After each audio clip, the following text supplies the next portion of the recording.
Do you know the number of police violence cases registered last 3 years in India? 5,400 people died in judicial custody. 1,700 people died in police custody last year alone. There are 18,500 pending cases with NHRC, that's the Human Rights Commission, as of September 2020, including 2 cases of mine, by the way. Welcome to the Planet Health TV. We bring to you today this burning feature on police violence.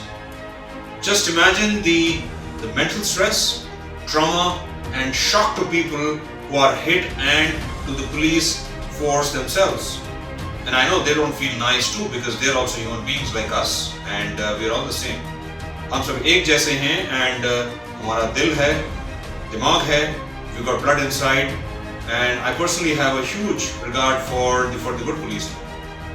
19-year-old Sagar died of heart attack after being lathi charged by the police outside SSLC exam center.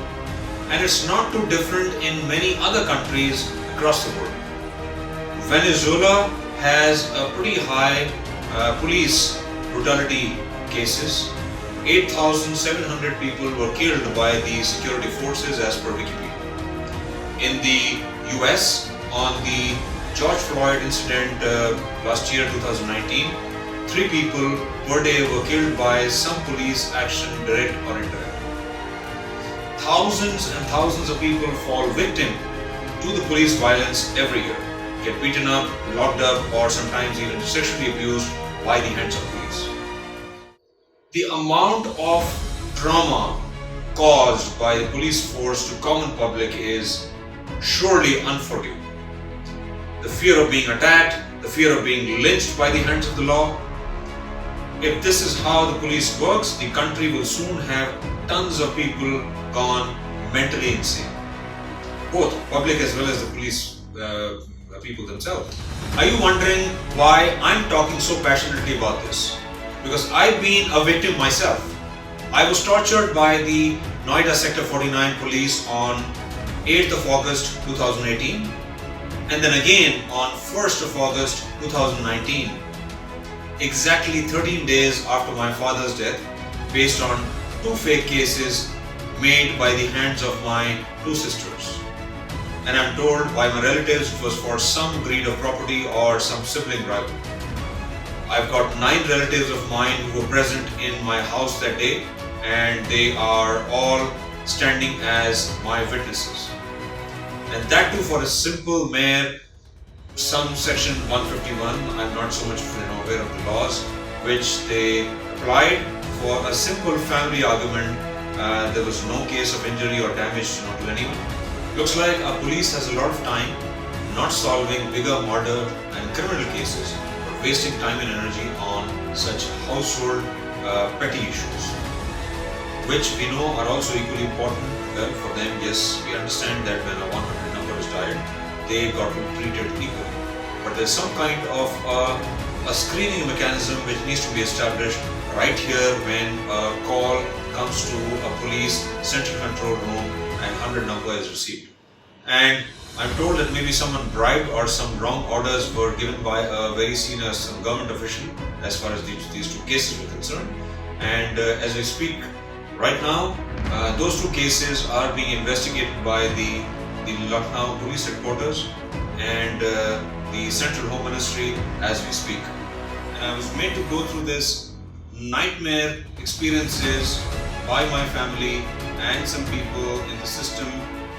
Guess for what? One single divorce that I went through. That's the root cause. So I filed a complaint online to NHRC as told by my lawyer, and also sent a letter via speed post to the Commissioner of Police in Lucknow, along with a letter which I also submitted to the SSP Noida. Till date, no action has been taken whatsoever.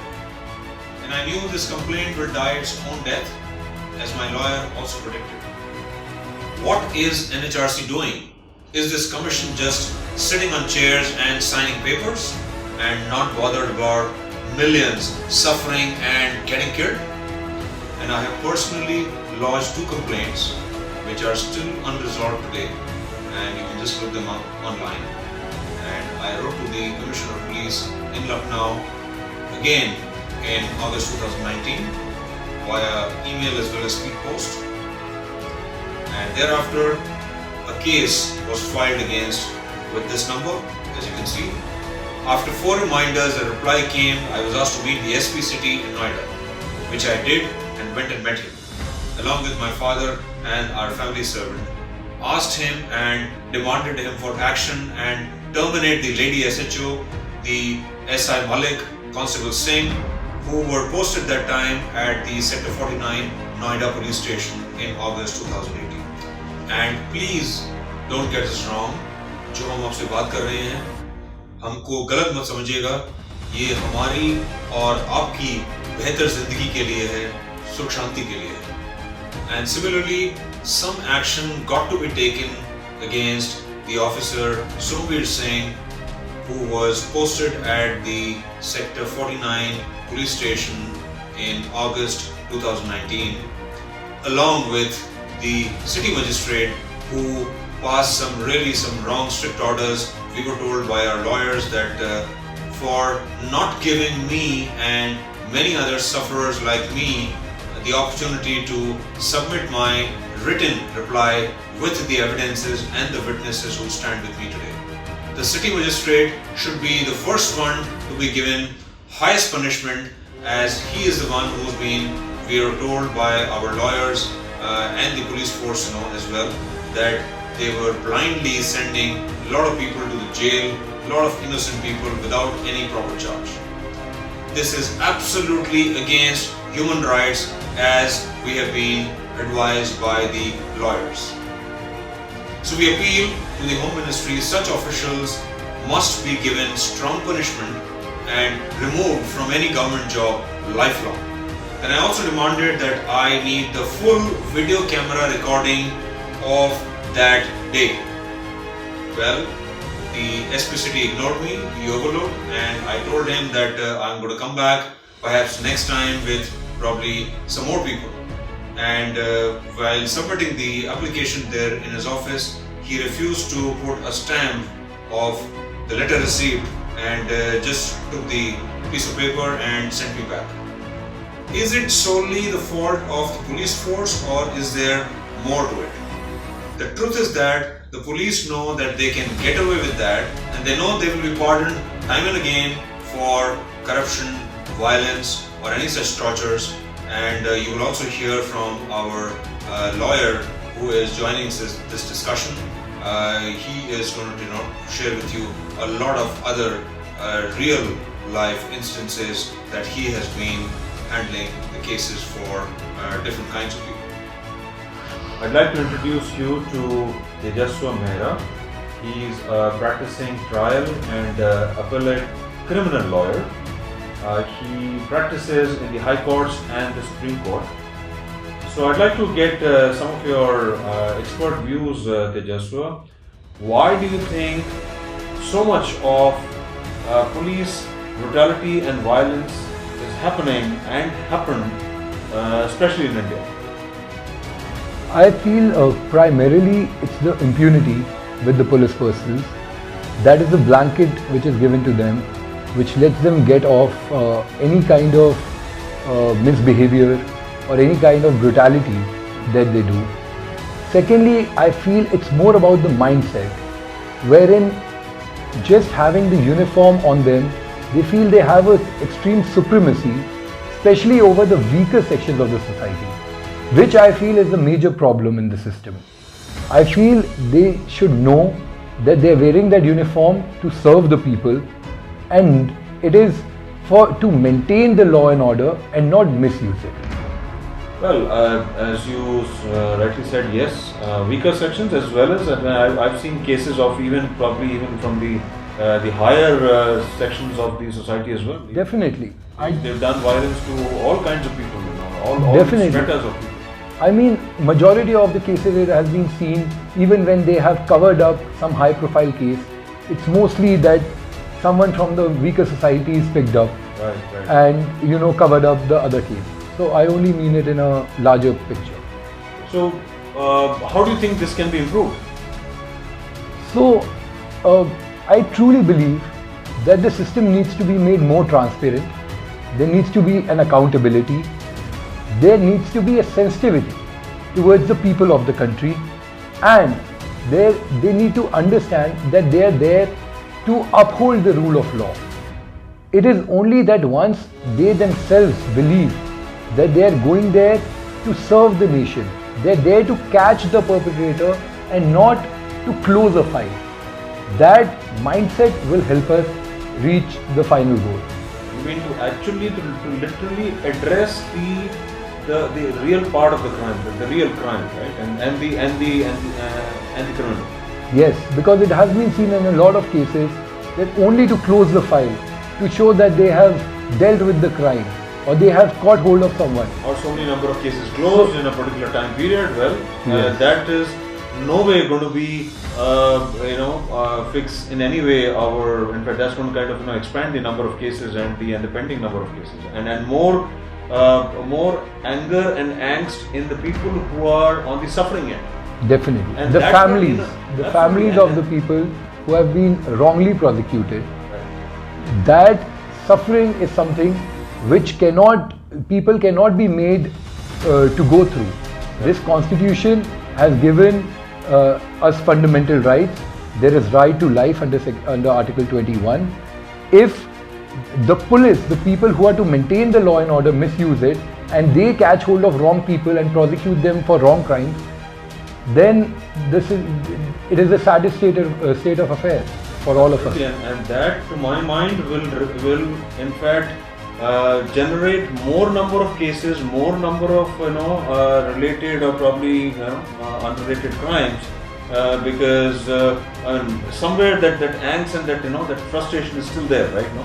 So our effort has to be between the police and the judicial system to actually address that angst, right, and that frustration. Because once that gets addressed, then the number of cases would also likely to be reduced. So who do you think we can appeal to these kind of complaints? As of today, the redressal bodies that we have is the NHRC, which is the National Human Rights Commission.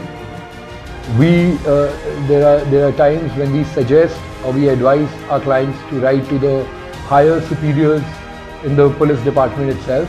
Like an SP or a commissioner, etc., right? Yes.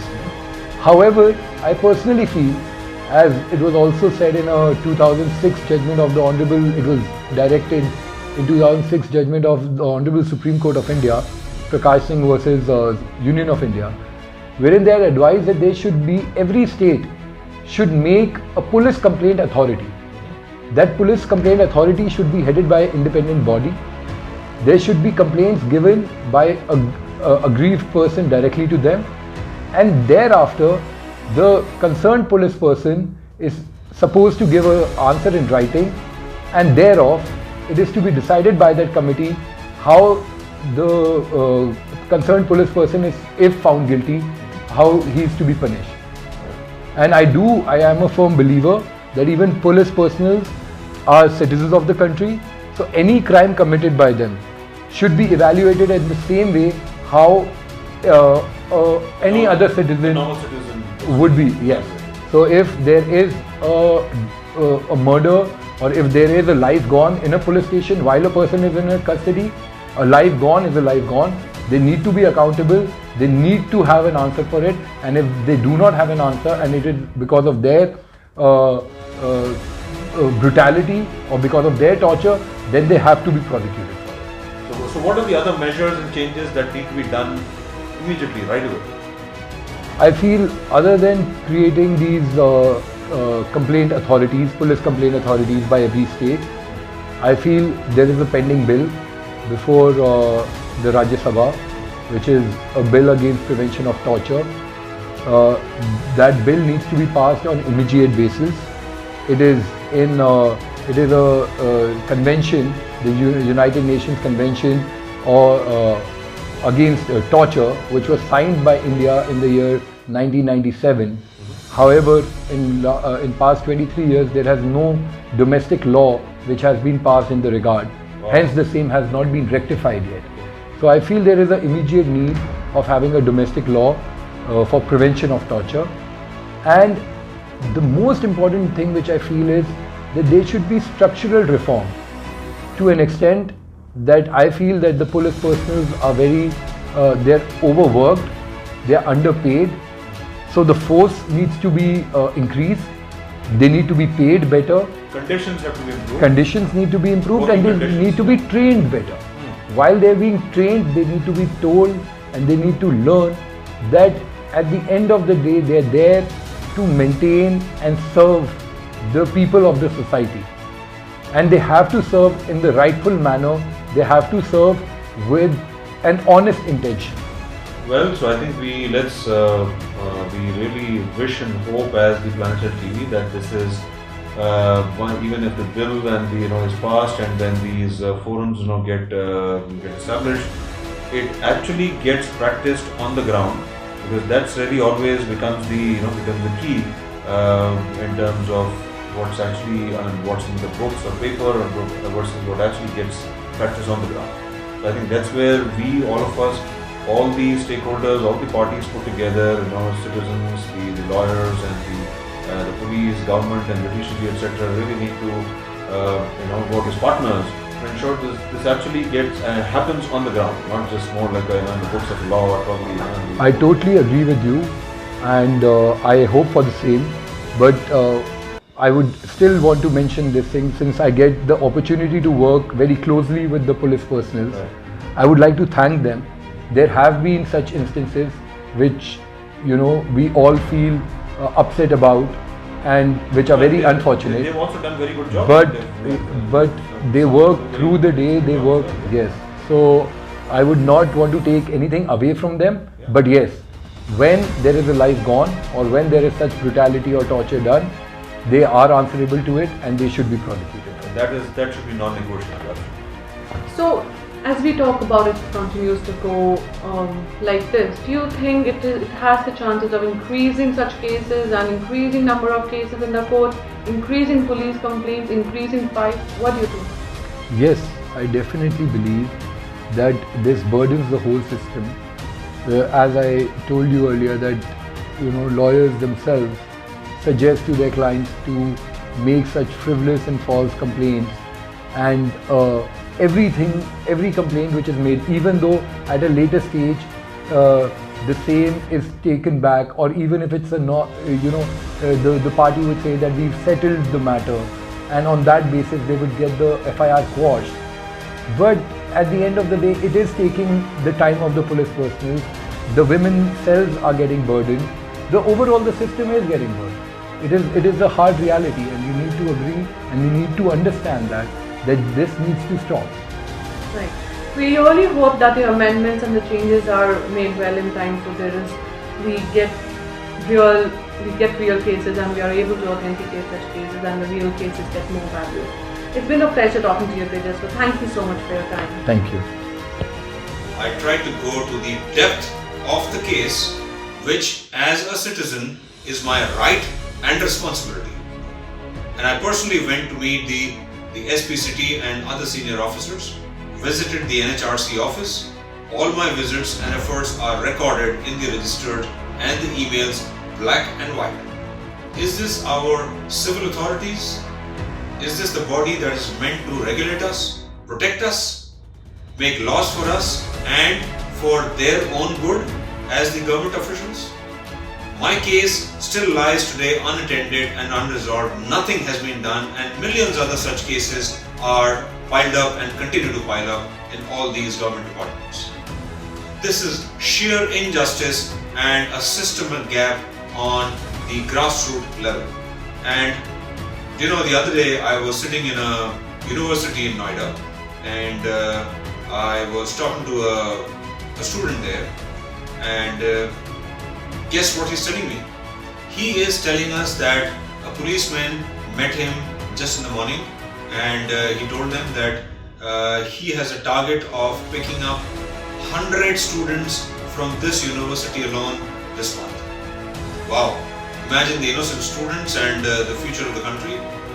Are these the parameters police and the senior officials give to their constables and the door staff to let the people know that they're doing a good job? Not acceptable, certainly not acceptable. और sir जी अगर आप लोग ये सुन रहे हैं तो please सोचिए, आपकी भी फैमिली है, बच्चे हैं, आप भी शांति चाहते हैं. Our courts are anyways in a deep mess, and we showed you in our last episode as a Planet Shell TV. What really is the root cause? Firstly, the police personnel are stressed, overworked, and underpaid. As we fight with the police, and the police fights with the system, and we are well aware of that. As our pleas go unheard, their demands go unseen as well. So we know it's very tough for the police force as well. The India 100 emergency phone number is heavily misused.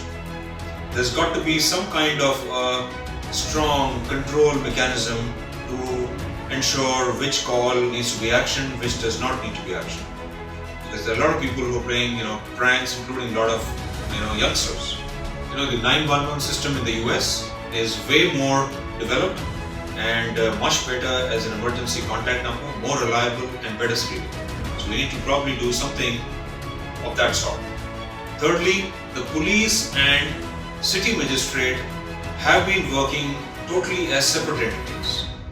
And that's where I personally discovered that this is a big gap, that a paper just gets sent from a police station to the city magistrate with no background, no knowledge which the city magistrate court or the office has or the officials have. They really need to work together or probably sit in the same complex or the same building so that they can talk to each other in the presence of the culprits or people who are being accused or probably are involved in the case. So they do not simply honor a fake case and pass some wrong judgments based on a simple complaint, one-sided, written on a piece of paper.